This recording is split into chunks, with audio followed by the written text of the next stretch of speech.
मेरा 10 मिनट आधा घंटा होता है ना, बात समझ में आ रहा है? 10 मिनट मतलब आधा घंटा हो गया। चलिए, आ रहा है ना सारा, दिख रहा है ना? चलिए, permittivity of the free space और वैक्यूम इज, अब पूछेंगे एक एक करके कि आपको कितना याद है। चलिए बताइए बालक, वो नहीं आया, तुम बताओ बालक। Permittivity of the free space और वैक्यूम क्या होगा? सी 8.85 इंटू 10⁻⁻12 फैराड पर मीटर। चलिए नेक्स्ट आप बताइए, which of the following has unit volt meter inverse 1। Volt meter inverse 1 को वोल्ट पर मीटर भी कहा जाता है, बताइए किसका है? सी इलेक्ट्रिक फील्ड, ठीक है। और एक वोल्ट मीटर होता है, वोल्ट मीटर ही किसका होता है? वोल्ट मीटर किसका यूनिट होता है? फ्लक्स का, इलेक्ट्रिक फ्लक्स। चलिए नेक्स्ट आगे बढ़ाते हैं। कर आगे, if the distance between two plates of the parallel plate capacitor is double its capacity, ध्यान दीजिएगा पैरेलल प्लेट है ना, तो ये epsilon naught epsilon R into A upon D होता है, ये डिस्टेंस होता है। तो आप क्या कर रहे हैं, यहाँ पे डबल कर रहे हैं, मतलब to plates of parallel plate capacitor is double. Distance को अगर डबल कर दीजिएगा तो डिस्टेंस तो यही है, तो याद रखेंगे अगर डिस्टेंस डबल होगा तो कैपेसिटेंस भी हाफ हो जाएगा। याद रखिएगा, डिस्टेंस को आप डबल करेंगे क्योंकि दोनों में इनवर्सली प्रोपोर्शनल का रिलेशन है। अगर डिस्टेंस डबल होगा तो कैपेसिटेंस कितना होगा? हाफ। तो हाफ को आप क्या बोलेंगे? Decreases 2 times. देखिए यहाँ पर इंक्रीज नहीं होगा बालक, डिस्टेंस बढ़ाने से कैपेसिटेंस डिक्रीज कर जाएगा, क्योंकि दोनों में कौन सा रिलेशन देख लीजिए यहाँ पे, C equal to epsilon naught epsilon R into A upon D. तो अगर डिस्टेंस ज्यादा तो कैपेसिटेंस कम, डिस्टेंस कम तो कैपेसिटेंस ज्यादा। तो अगर ये 2 टाइम्स इंक्रीज करेगा तो ये 2 टाइम्स डिक्रीज करेगा, तो क्या होगा? Decrease 2 times. आधा होना डिक्रीज 2 टाइम्स बोलते हैं इसको। क्लियर है बालक?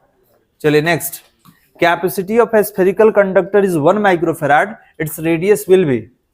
ठीक है, मतलब आपको दे दिया स्फेरिकल कंडक्टर का कैपेसिटेंस दे दिया, आपसे रेडियस पूछ रहा है, तो निकाल देंगे कितना है आपका? 3 नंबर 4 नंबर है। देखिए तो 4 नंबर में C इक्वल टू क्या होता है? 4 pi epsilon naught into R होता है, तो आपसे आर ही पूछा गया है, तो कितना होगा? C upon 4 pi epsilon not. अब बताइए कि C का वैल्यू कितना है? 1 माइक्रोफैराड माइनस 6, और इसका वैल्यू कितना होता है? 1/4 पाई एप्सिलॉन नॉट का वैल्यू 9 इंटू 10⁹। तो 9 का 9 हो गया और 9 में 6 जाएगा, 10⁻3 इतना मीटर, इसको 9 किलोमीटर बोलते हैं। ठीक है, तो कितना आ गया कैपेसिटेंस आपका? 9 किलोमीटर। मीटर में रहता तो मीटर में ले लेते हैं, किसमें है इसमें? तो 9 है किलोमीटर में। उसके बाद है अगला क्वेश्चन 5 नंबर में, Van de Graaff generator is a machine to generate, ये क्या करता है? हाई वोल्टेज जनरेट करता है, मिलियंस ऑफ वोल्टेज जनरेट करता है। चलिए, equipotential surface and electric field lines क्या करता है? कट करता है? नहीं, कट नहीं करता है। कहाँ लिखा है? Do not cut each other, ये कट ही नहीं करता है, ये जस्ट पैरेलल होते हैं बालक, ये कट नहीं करेगा। चलिए नेक्स्ट 7 नंबर, electric potential of the earth is considered as 0, जितना प्लस उतना ही माइनस, तो इसका पोटेंशियल कितना? 0। 8 number, the capacity of parallel plate capacitor depends on the, किस पे डिपेंड करता है? Separation between them. अभी डिस्टेंस याद है, चेंज किए थे तो सब चेंज, और एरिया था तो एरिया तो कहीं दिख नहीं रहा है, तो क्या होगा आपका? डी नंबर होगा, separation between the plates. In a charge capacitor the energy is stored in, कितना है? In a charge capacitor the energy is stored in both the positive and negative charge. हाँ, ये होगा electric field between the plates. तो याद होगा अभी भी ये आया था पीछे, ये बताइए आप एनर्जी को कैसे स्टोर करते हैं, किस फॉर्म में? तो फील्ड के फॉर्म में स्टोर करते हैं। और ये कहाँ रहता है? तो दोनों प्लेट के बीच में स्टोर रहता है एनर्जी। तो ये आपसे पूछा है कि चार्ज कैपेसिटर में एनर्जी कहाँ स्टोर होता है? तो the electric field between the plates, मतलब प्लेट्स के बीच में इलेक्ट्रिक फील्ड के फॉर्म में ये स्टोर रहेगा। चलिए next 10 number, which of the following is blocked by the capacitor DC, direct current पर डीसी पे काम नहीं करता है, ब्लॉक कर देता है। उसके बाद the volt is equal to, volt किसको बोलेंगे? जूल पर कूलम को वोल्ट कहा जाता है, तो जूल पर coulomb is called volt. What is the number of excess electron possessed by an object which has a net charge of -1 coulomb. अब कह रहा है -1 कूलम का चार्ज है, तो कितना एक्सेस इलेक्ट्रॉन रखा है, तो एक कूलम में कितने इलेक्ट्रॉन्स होते हैं 6.25 इंटू 10⁻18। तो याद रखेंगे इतना इलेक्ट्रॉन वो एक्सेस रखा है, वो प्लस रहे या माइनस, प्लस रहेगा तो एक्सेस रहेगा, माइनस रहेगा तो डिफिशियंसी हो जाएगा।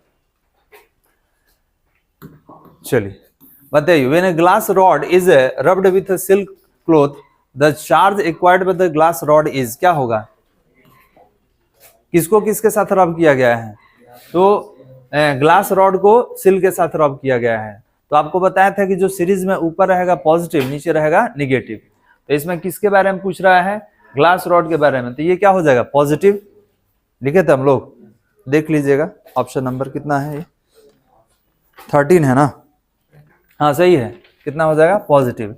एक सीरीज था उसमें एबोनाइट सबसे लास्ट में था, बना था इलेक्ट्रोस्टैटिक सीरीज। चलिए पॉजिटिव।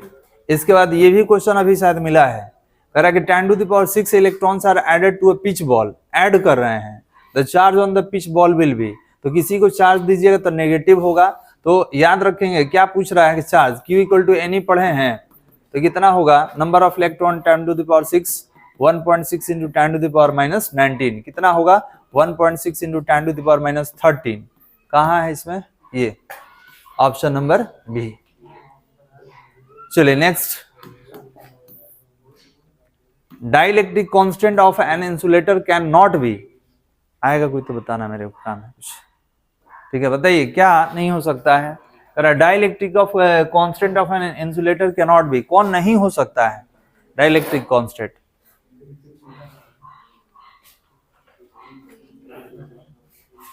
इंसुलेटर है ना जी, तो मेटल का ना इन्फिनिटी होता है, इंसुलेटर का तो नहीं हो सकता है, तो इंसुलेटर का सब हो जाएगा, लेकिन क्या नहीं होगा, क्योंकि ये किसका होता है मेटल का, है ना। चलिए next, the earth is considered to possess a net charge, zero charge, अभी तो बात हुआ था कि अर्थ के पास जीरो चार्ज, मतलब जितना प्लस उतना ही माइनस, नेट पोटेंशियल जीरो। चलिए next, electric potential energy of a system of two positive point charge इतना microcoulomb are placed in an, ये तो बनाया है क्या जी, ये बना है 0.9 जूल आ रहा था ना। चलिए तो देख लीजिएगा पीछे वाला वीडियो देख लीजिएगा, 0.9 जूल आएगा, नहीं तो बनाने का इच्छा होगा तो बना लीजिएगा, U इक्वल टू 1/4πε0 और Q1 into Q2 upon R। तो ध्यान देंगे दोनों चार्ज यही होगा, माइक्रो हटा लीजिएगा और सेंटीमीटर को मीटर में कन्वर्ट करके इस पे रख के सॉल्व कीजिएगा, तो आएगा ऑप्शन नंबर बी 0.9 जूल। चलिए नेक्स्ट,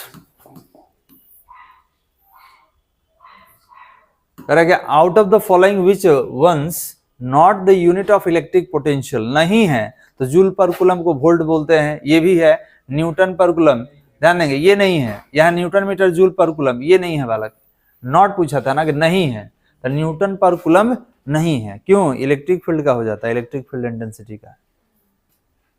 चलिए 19, the distance between two equal and opposite charges is 5 coulomb is 5 cent, ये भी आया है अभी, इट्स इलेक्ट्रिक डाइपोल मोमेंट, यही तो बनाए थे हम लोग, याद है कैसे बनेगा, तो P equal to Q into 12, ठीक है, ये 5 है, ये कितना है 5 सेंटीमीटर, मीटर में कन्वर्ट कर लीजिए, -2 से मल्टीप्लाई, कितना 25 into 10⁻⁻2 coulomb metre, option number ए।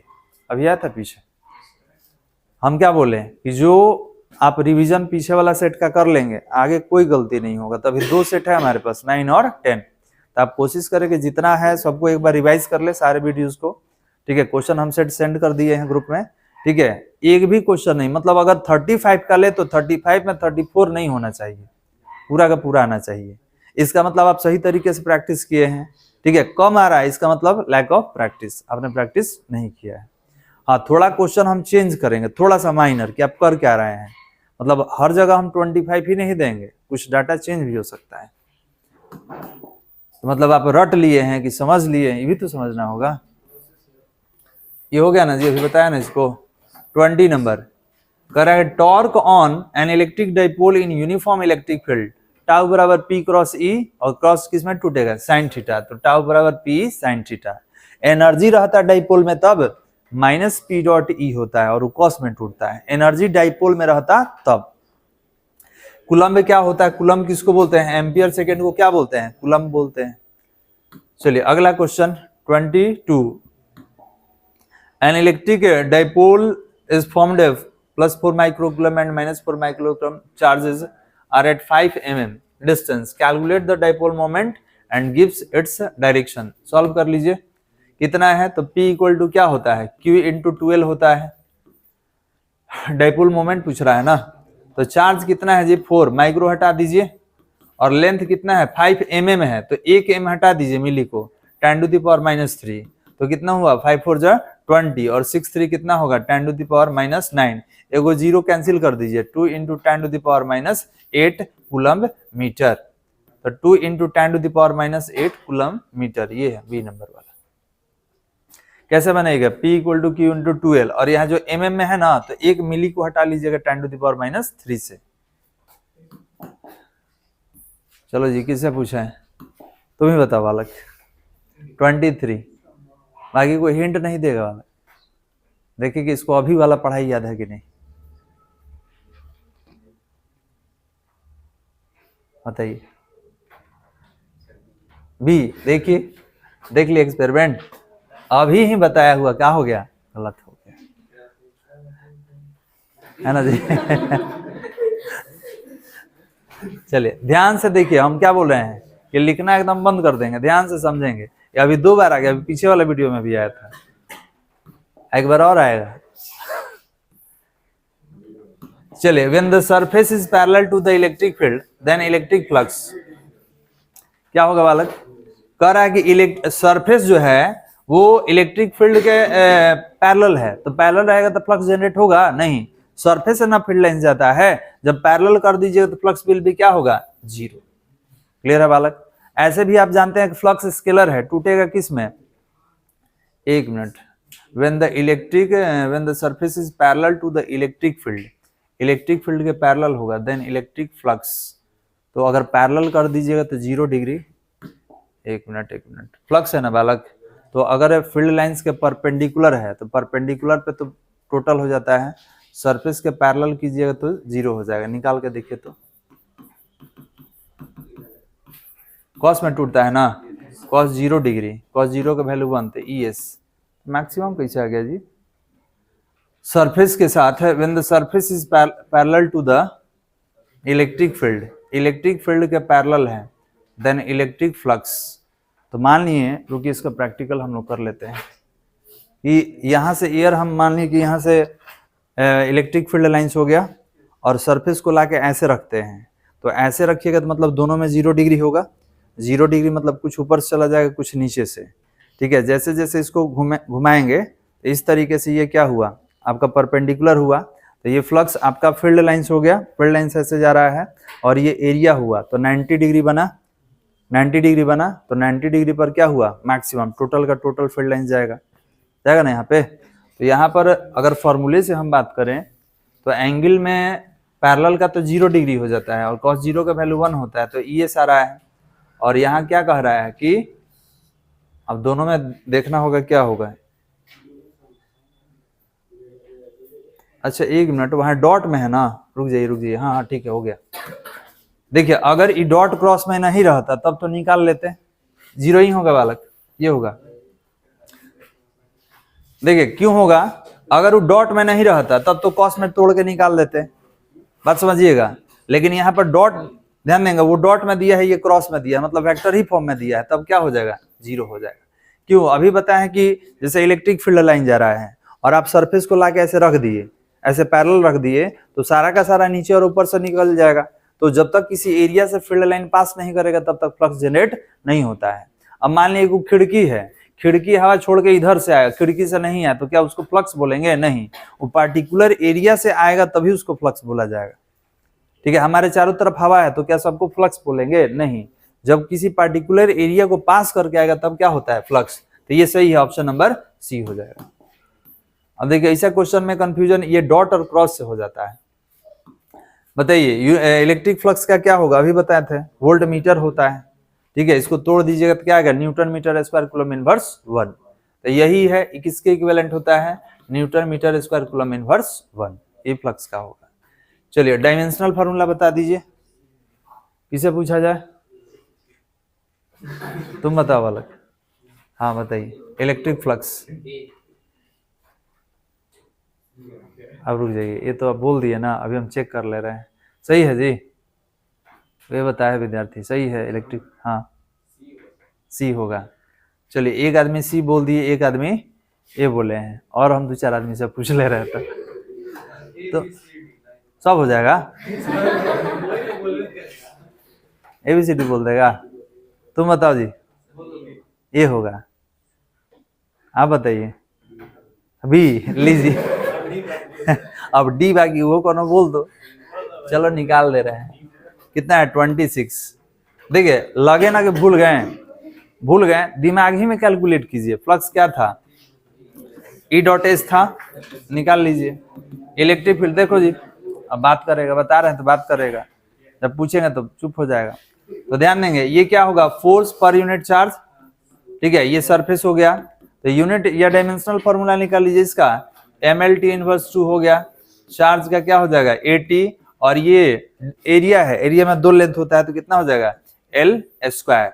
तो यहाँ पे कितना हुआ M, 2 कितना हुआ 3 हो गया, T इनवर्स 3 A इनवर्स 1, तो कितना हो गया MLQ T inverse 3 A inverse 1। अब बताइए किसमें था, और सी भी बोले थे, कोई बीओ बोले थे, डी को छोड़ के सब बोल दिया था। ठीक है, तो जब भी लगे कि भूल गए तो ये सब जो लिखे हैं ना उसको दिमाग में ही कैलकुलेट कीजिए। तो कितना हो जाएगा MLQT इनवर्स 3 इनवर्स 1। चलिए next, if the electric dipole is rotated through 180 from the direction of electric field, then the work done 2P। अभी बताए थे ना कि 0 से 90 P, 0 से 180 2P, 0 से 270 0 से 270 1P, ठीक है, 0 से 360 0, 90 से 180 P, 180 से 270 माइनस P, 180 से 360 माइनस 2P, 270 से 360 माइनस P। सर कैसे बोल रहे हैं, तो आपको बताए थे, आप शायद भूल रहे हैं, लेकिन आपको हम डायग्राम बना के बताए थे। क्या बताए थे, देख लो इधर, हम बताए थे कि ये सारा 90-90 है 4 कोऑर्डिनेट्स में, और सब P होता है। ये P है प्लस में, ये भी प्लस में P है, ये माइनस में P है, और ये माइनस में P है। तो अगर हम कह देंगे ये 90 होता है, ये 180 होता है, 270 और 360, 0 भी यही होता है। तो अगर हम बोल दिए कि 180 से 360 है, तो ये दोनों जोड़ दो ना, minus P minus P minus 2P। हम बोल दिए कि 270 से 360 तो केवल माइनस P। हम बोल दिए 90 से 180 तो plus P minus P, cancel, work done 0। बात समझ में आ रहा है, तो ये सब प्लस में रहेगा, ये माइनस में, जितना चलिएगा उतना ऐड कर लीजिएगा, जो आएगा वो बोल देना। तो इसमें कौन होगा बालक, 27 का कौन होगा 2P। क्यों, 0 से आप कहां चले हैं 180। चलिए, volt per metre is the unit of electric field intensity. Electric field intensity इसका है। If 3 capacitors of equal capacitance arranged in series, then their equivalent capacitance is 6 microfarad. Find their parallel combination, parallel capacitance of this capacitor। देखिए 3 capacitor है, अब कितना कितना का ही नहीं जानते हैं, लेकिन तीनों को जोड़ने पर इक्विवेलेंट कितना आ गया 6। कहां चला गया जी, ध्यान देंगे, 3 कैपेसिटर है और किसी का कैपेसिटेंस नहीं जानते हैं, लेकिन सबका अगर इक्विवेलेंट निकाला जाए तो 6 आ गया। तो कह रहा कि अगर उसको हम लोग जोड़ते किस में, पैरेलल में, तब बताइए कितना होता, तो निकाल लेंगे। कितना है नंबर 29 है। चलिए, तो नहीं मालूम है, ध्यान देंगे, सीरीज कॉम्बिनेशन में इक्विवेलेंट दिया हुआ है, कितना दिया हुआ है इक्विवेलेंट, 6 माइक्रोफैराड दिया हुआ है ना। तो हमने बोला कि नहीं जानते हैं, 3 है, 1C 1C 1C, ठीक है, और ये कितना होगा, इक्विवेलेंट वाला कितना आया था 6 आया था ना, तो ये कितना हो जाएगा 3/6, तो ये हो गया 6 माइक्रोफैराड। इसको ठीक कर लीजिए, 3/C इक्वल टू कितना आएगा, 1 मिनट, यहाँ 1/C होगा ना, 1/C इक्विवेलेंट है, तो कितना हुआ 3/C 1/6, C इक्वल टू कितना 3 6 18 माइक्रोफैराड। तो ये सब हो गया 18 तीनों 18 हो गया। अब पैरेलल में जोड़ दीजिए, तो पैरेलल में क्या होता है, C1 plus C2 plus C3 सब तो एक ही है, तो कितना होगा 3 है ना, और सब इक्वल है, तो कितना होगा 54 माइक्रोफैराड। कितना है 18 है, find their parallel capacitance of this capacitor, ये होगा, सुधार लीजिएगा। नहीं अभी तो चेक कर रहे हैं, हमको लग रहा है यही आया था, नहीं तब हिंदी मीडियम में दिए होंगे, यही सही है बालक, एक बार देख लीजिए आप। 3 कैपेसिटर था, सबका कैपेसिटेंस सही, अब बात मत करो जी, सबका कैपेसिटेंस सेम है, तो अगर इसको ऐड करेंगे तो 3/C, इक्विवेलेंट कितना है 1/C, तो यहाँ से निकाल दीजिए क्रॉस मल्टीप्लीकेशन करके 18 माइक्रोफैराड, और जब पैरेलल में जोड़िएगा तो पैरेलल में तो सबको एक साथ ऐड कर देंगे, ठीक है। तो आप डायरेक्ट भी निकाल सकते हैं, कहां से 3 × C करके ये सबको ऐड कर दीजिए, तो 18 को 3 बार ऐड कर लें या मल्टीप्लाई करके निकालें, कितना होगा 54 माइक्रोफैराड। जिनका भी होगा सही होगा, ठीक है, देख लीजिएगा, इसके बाद हम लोग देख लेंगे उसको। अब देखो इधर पूरा मिलाने तो अभी तो आधा पे ही है। चलिए 30 work done to carry 2 coulomb of charge from one point to another point is 20 joule, then find the potential difference between them, उनके बीच पोटेंशियल डिफरेंस बताइए। तो V = W/Q होता है, वर्क डन कितना किए हैं 20 जूल का, चार्ज कितना था 2 कूलम, कितना हो जाएगा 10 वोल्ट, कहाँ एनर्जी ऑफ कैपेसिटर, कैपेसिटर का एनर्जी स्टोर कितना होगा 12 CV²। चलिए next, line of forces between two parallel two plates are directed from positive to negative, law stating that force is directly proportional to product of charges and inversely proportional, ये coulomb's law है, वही था ना, वो charge के magnitude के proportional होता है और डिस्टेंस के स्क्वायर के इनवर्सली प्रोपोर्शनल होता है। चलिए इलेक्ट्रिक चार्ज, हम बोले थे कि ये फ्लक्स है इनक्लोज्ड बाय गॉसियन सरफेस, तो याद रखेंगे क्या होता है मैक्सिमम होता है, क्योंकि फ्लक्स जो होगा चार्ज का 1/ε0 टाइम्स, और ये कौन सा वैल्यू होता है मैक्सिमम वैल्यू। चलिए उसके बाद कर रहा है कि 2 positive charges separated by diameter of 3 metre, it will produce force, distance होगा ना जी, ठीक है, distance of 3 metre it will produce force, निकाल लीजिएगा। हाँ इसमें बोले थे कि एक नॉट वाला है, नॉट वाला है, तो नॉट वाला है तो कितना आएगा निकाले थे, 8 नंबर है ना, देख ले रहे हैं,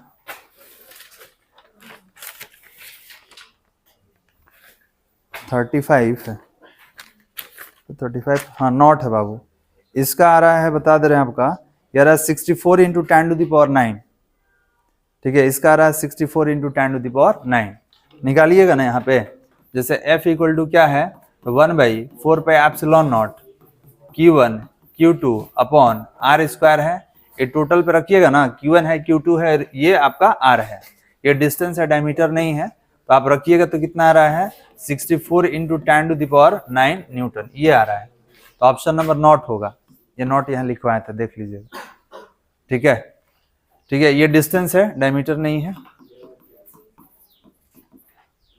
चलिए यहीं तक था ना बालक, बस यहीं पे रुकते हैं, बाकी अगले क्लास में, बंद कर दीजिए।